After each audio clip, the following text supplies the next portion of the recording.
Hi, everyone. I know what you're thinking. You're thinking, aren't we over this? Haven't we been graduated for a year now? Why would we do this formal virtual ceremony a year later when, frankly, we're all over it? And the truth is, I'm right there with you. This past year has been anything but easy, and the memories of college do not only seem distant, but are literally from a different world. That being said, we deserve the celebration and closure of a college graduation. We did what it took to acquire a college degree. So, what exactly did we do? We completed at least 128 credits. We figured out degree works enough to get all of our liberal arts boxes checked. We fought through the harsh winds of Tremont all the way to Paramount.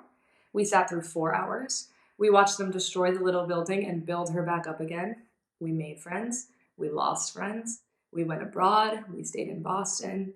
We danced, filmed, directed, wrote, created, and learned. We laughed, we cried. Well, I certainly did. We pulled all nighters writing papers we might not remember. We put our hearts into our work when we were inspired. We got snacks from the Max. We watched as our campus has transformed since 2016. And for all of this, we have college degrees. So now what? No, seriously, now what? What exactly is next? We completed all of the steps laid out for us, and by the end of our college careers, we were thrust out into this unfortunate limbo between being a student and being an adult during a time of tremendous chaos in our country. None of us could have prepared for a global pandemic, a social justice revolution, a tumultuous election, or a year isolated from our loved ones stuck inside.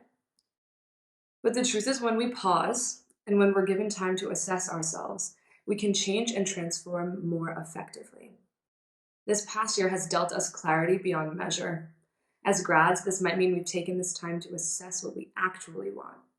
Listening to ourselves and making decisions that best set us up for happiness, these choices are in our hands. As a country, we have opened our eyes to the heartbreaking and systemic racism that is the foundation of the United States. Listening to the stories and experiences of people of color and demanding change, these choices are in our hands. Globally, we are faced with loss.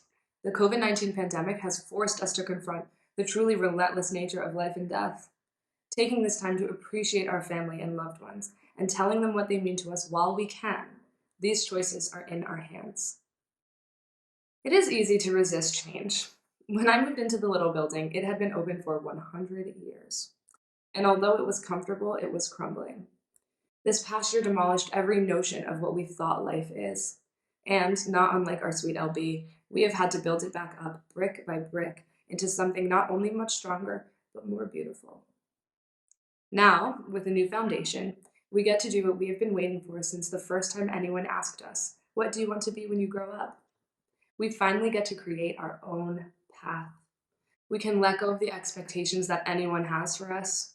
It is time we take all we have learned at Emerson, academically, socially, and personally, and move forwards into the universe. And I am not worried about any Emersonian creating their own path. Being an Emersonian takes guts. It takes a certain level of self-confidence. Every single one of us made a decision we would have to explain for the rest of our lives. Art school. And what I mean by this is that the world is filled with doubters, with people who choose practicality over creativity, with people who do not see the merit in pursuing a craft that will make you happy. Emersonians disregard these people and follow their gut instinct to create, and by doing so, they make the world a better place. It is now our time to do exactly that, to make the world a better place. Expression necessary to evolution. This is our soon-to-be alma mater's motto. We chose this for ourselves, and therefore we must use our own form of expression to make a difference.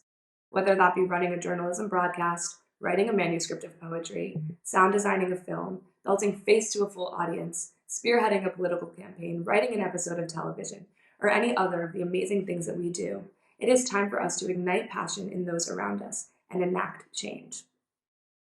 However, if you are sitting watching this Zoom and shaking in your boots because you feel like you are just not ready to take over the world, let me tell you, you are not alone. But let me tell you something else as well. In your time at Emerson and beyond, you have grown so much. I would like every person in the class of 2020 to think about who you were before Emerson, who you were when you stepped onto Boylston Street for the first time. Think about the many semesters you have made it through on your way to this moment. Think about the past year. That person who you are thinking about, that version of you who has not yet lived and breathed as an Emersonian, no longer exists. But they are proud of. We have all grown so much, and whether or not we believe it, we are ready to face the world and to make it better. And so I leave you with this. I know you can accomplish anything you set your mind to. Do not judge the way that you feel. Introduce yourself when you do not know someone. Do not compare yourself to others. Try new things. Treat others with compassion. Stand up for what is right, especially when it is uncomfortable. Tell your loved ones how you feel about them. Find the people who make you feel like the best version of yourself and keep it going. And in the future, whether that be in 4 months or 17 years, if you're ever lost or looking for some direction, turn to the class of 2020. We are bonded for life. No one else will understand your college experience the way that we do. No one else will know what you mean when you say you're craving Maria steak nachos at 2 a.m., or you really want to take an evening stroll through the commons, or you'd like to feel the energy of the Iwasaki just one last time. When your network rises, you rise, and the Emerson Mafia is as strong as we make it. So, to the class of 2020, I'm honored to have made it through my college years with you people. Thank you for the memories and congratulations. We did it.